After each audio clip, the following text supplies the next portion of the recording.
Do you have the foundation of what it takes to possibly become an Homo sapien? Hey, let me read you an article I wrote that was published in the autumn 2018 Humanist Perspectives, issue 206. While I coined the term suffering from species alienation, she calls herself a curmudgeon.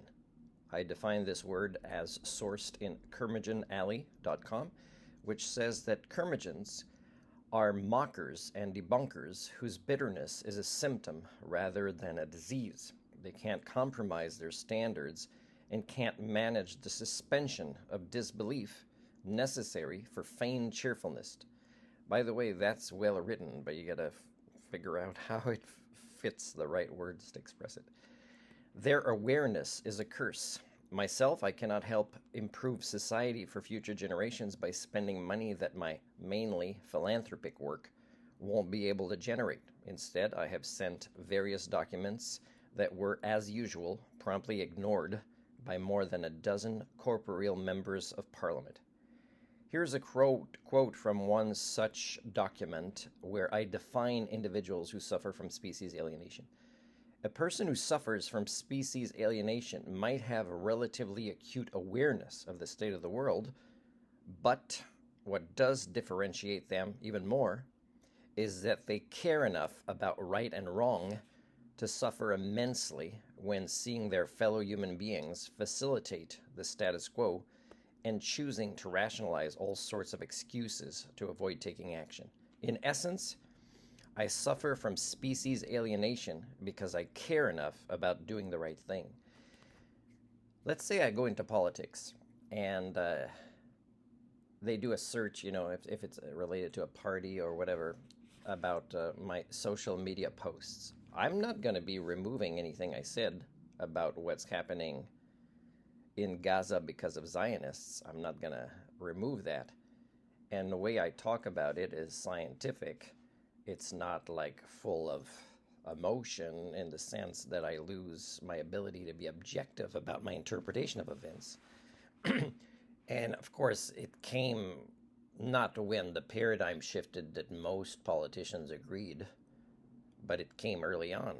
And what I stated also, and I think I expressed this to MPs some years ago, or soon after the events of October happened, I remember that I avoided seeing that violence, so I don't know a lot about the details.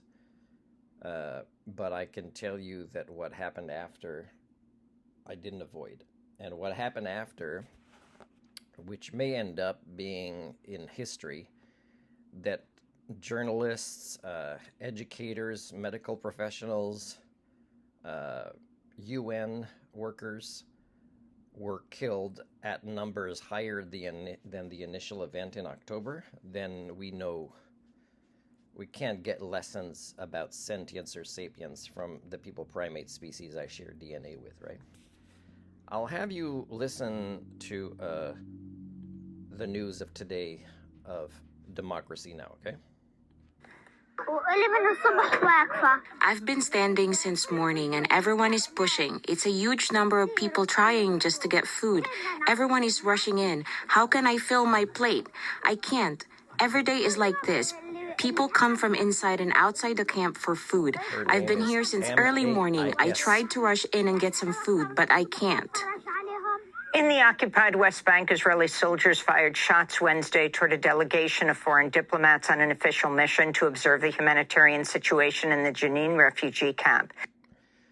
So I said really early on after that October event, and I said,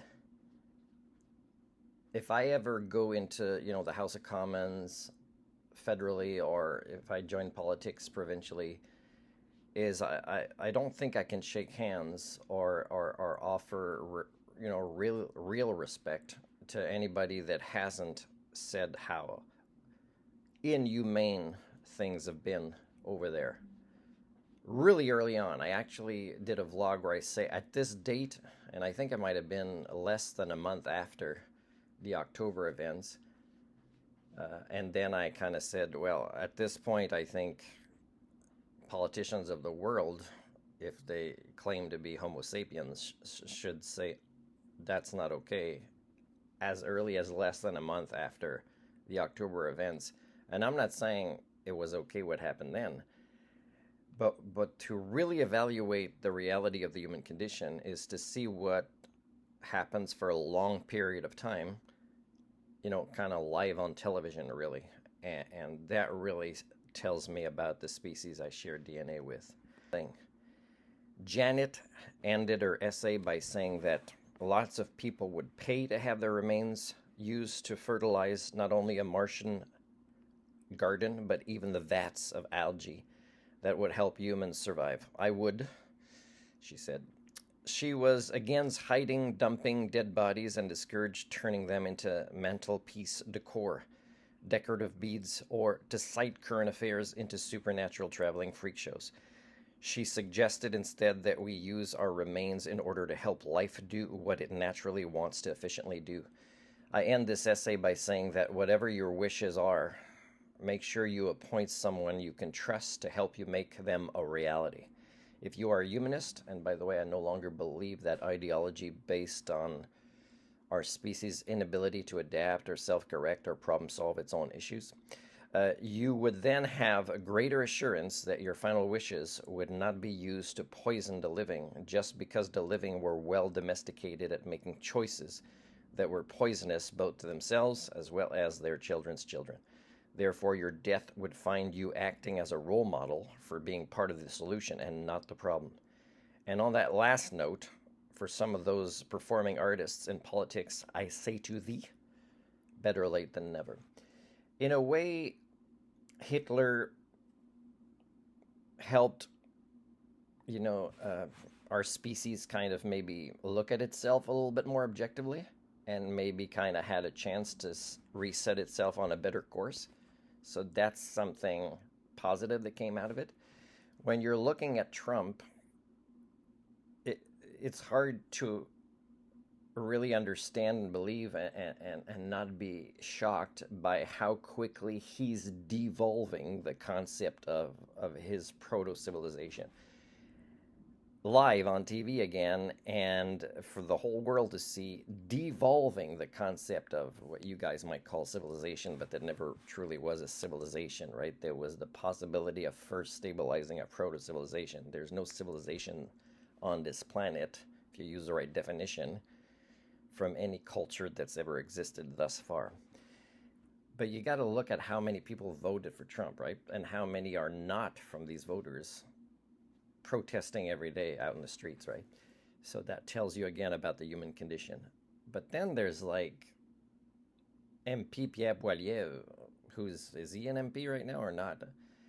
Who writes the kind of things that he wrote today or that he stated on his social media platform. And so many people would have liked a person like that, a person that for me breaks my heart to think that he'll be raising his own children, right? It breaks my heart to think that.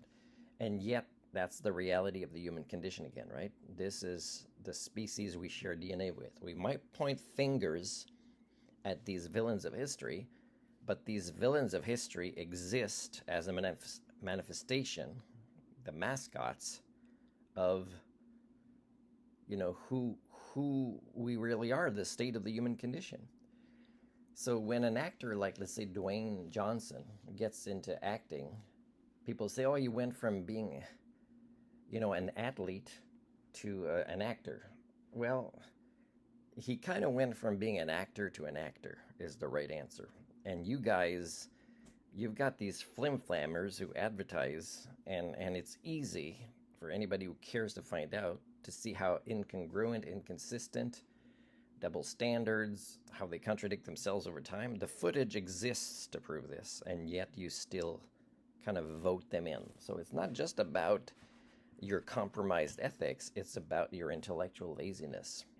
And Video shows the European Union, Arab, and Asian diplomats conducting interviews near Jenin's entrance when shots ring out. Israeli soldiers were seen pointing rifles at the diplomats. The incident drew official protests and statements of condemnation from Italy, France, Turkey, Jordan, Saudi Arabia, Ireland, Spain, and the EU's foreign policy chief, among others. In Washington, D.C., police... So the fact that these people in suits who were not injured, but who heard gunshots that may or may not be pointed at them, is what shifts politicians. And it's not like they weren't, people from those countries working for the UN that died, but it's these people in suits, the higher elites, that now there's a shift against, the craziness that's been happening is... Yes, that's just a sign of more craziness. That people say that's not okay anymore because some of the people we know personally wear nice suits. Why are they there wearing nice suits? Were they helping in any way? Did they bring food? I mean, just documenting things that's already been documented. Why does it count more if it doesn't come from journalists but from diplomats? It's just more signs of the craziness that they're there, and then suddenly there's a shift in what is okay or not okay. You should definitely listen to your children more to find out, as adults wearing suits, what is okay or not okay. There is one girl in a singles website from this area I'm interested in, and she's never answered, but she may not have even been online on that singles platform. And she wrote a word that I didn't know, and the word is misanthropy. A simple definition would be a dislike of humankind. Another definition here under, I think, study.com is what is a misanthropy? Misanthropy is, that's the way they wrote it, when someone feels a strong dislike or mistrust of people in society. While everyone has bad days when they do not feel like being around others, misanthropes feel this way constantly. And this, again, should be in the DSM-6, along with species alienation and things like that. And of course, climate catastrophe anxiety, because what we see in the news or during elections is nobody cares, right? So we have politicians, leaders, policymakers who don't care, right? They want to fix capitalism with capitalism as if, that doesn't make them insane. So that's the species I share DNA with. Some people would say I hate humankind, although I call it homo communion kind. And sometimes what they say that for is having a few bad experiences. They don't say it in relation to what's happening around the world generally related to the human condition. They just say it in a self-egotistical way, like, I've had so many bad experiences in my life with a handful of individuals that I hate the entire species. And it's okay to have negative opinions of your own species because it's an infection to the biosphere, to the concept of life.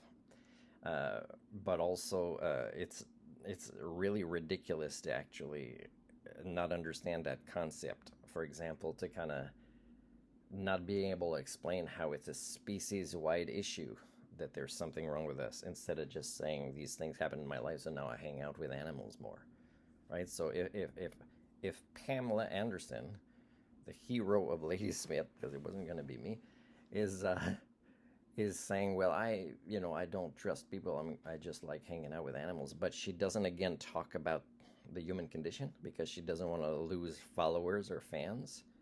Then you get the idols to worship that you deserve, and it's a sad, sad state of the human condition either way, either this way or this way.